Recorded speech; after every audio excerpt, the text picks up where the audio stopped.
Hello, everybody. Welcome back to another Atlanta Sports Podcast on the All Around Atlanta Sports Podcast, or the Atlanta Teen Sports Center, whatever you prefer to call us.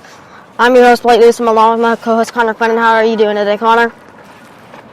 I'm doing great today. I'm ready for tonight to watch tonight's game. I know I heard you're going to be in attendance, and I hope you have a really good time. I heard that you went to the game as well. That's a really nice park to visit, and I hope you go to a game there soon.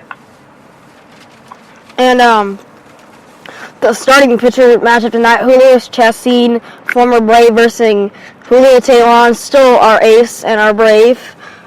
So what is Julio's keys to getting the win tonight, Connor?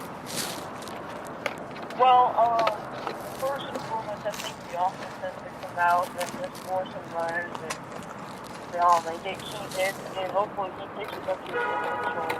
And against this 5-5 San Diego Padres team, I hope that and we're like 2-6, so I hope that somehow we can get a win tonight. They have a better record at 500, but I hope that this is a little fluke, because it's kind of hard to start the season out on the road and everything, and 3 straight series on the road, and finally they're at home to face the Padres. And the Padres have given us trouble in the last few years, so what do you think is the Braves' key on offense to be able to get the win tonight? Well, I think Ender Inciarte and Nick Martinez, Freddie Freeman, the usual guys, and pretty much all the whole team can, you never know, there could be a different start every night for the Braves, and key hits and key runs and homers and all that stuff. Who do you think will be the key factor? I definitely believe, as you said earlier, the Braves have had problems with supporting Julio Teheran in the run support, so if they can support him and keep the offense rolling tonight, up an all-around team effort, this should be a good win, especially to start out the real first Braves real game at Central Park, because they already have had 2 games here before. I think they had a concert event, and then they had the Georgia versus Missouri spring game last weekend, and the Braves versus Missouri Tigers. The Bulldogs versus Missouri Tigers last weekend, and then the Braves had an Expedition game last week. So I say if they can get used to this ballpark quickly and take that used to advantage, they should be able to have some all-around team effort nights that keep them going. I definitely agree.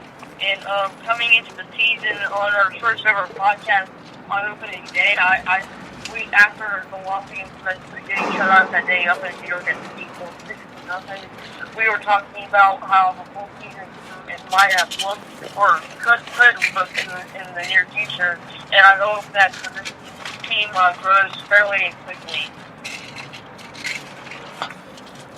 And how do you think the fans will come out and support tonight? But let's turn the field held up to 50,000.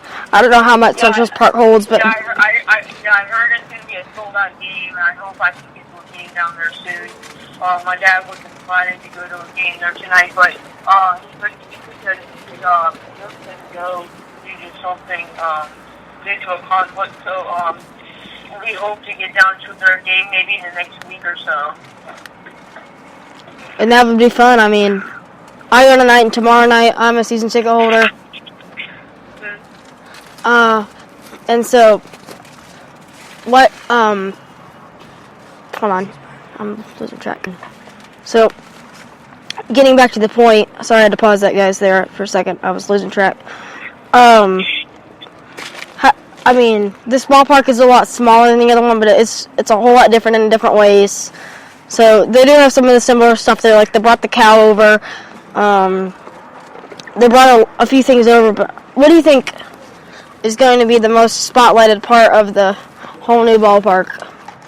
Well, I heard that the new clubhouse, which is going to be at Central Park, I heard it's going to be a lot nicer than the old one at Turner Field.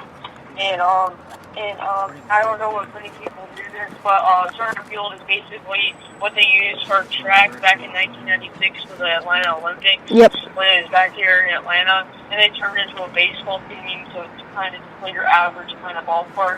But I hope that from what I heard, Christmas Park is going to be way more to go see, and it's a must-see place to go to. And another factor out there is this is just getting back to the Chop House, but I sit out towards the Chop House with my season tickets, so I'm just letting you guys know that, and Connor, so you know that too. But Chop House, I mean, I'm not used to sitting in the outfield. I've only sat in one game in my outfield the whole life, and that was the Braves Marlins opening day in 2015. But I used to sit in 205 back at center field where I could call balls and strikes over the plate. Didn't get rained on, didn't get sunburned. I do lose that, but I get to see what the feeling is like of sitting where they serve you food. But yeah. So, do you have any other points to bring up, Connor? What's that? I'm sorry? Do you have any other comments or things to pull up? I don't really have any other notes to pull up. Is that the Braves are probably going to come out and play well, coming out of that off day yesterday after the Miami series getting 5-4 win in the last game and getting one of those in Miami. I think the team will come up and show up and burn the sellout crowd and hopefully come out with a W. I couldn't agree with that more. Well, thank you guys for listening. This had to be short and sweet. Sorry for this being really short and not really having much information. This is just a quick pregame and what's to come of SunTrust Park. So thank you guys for listening. We'll see you next time. Go A-Town and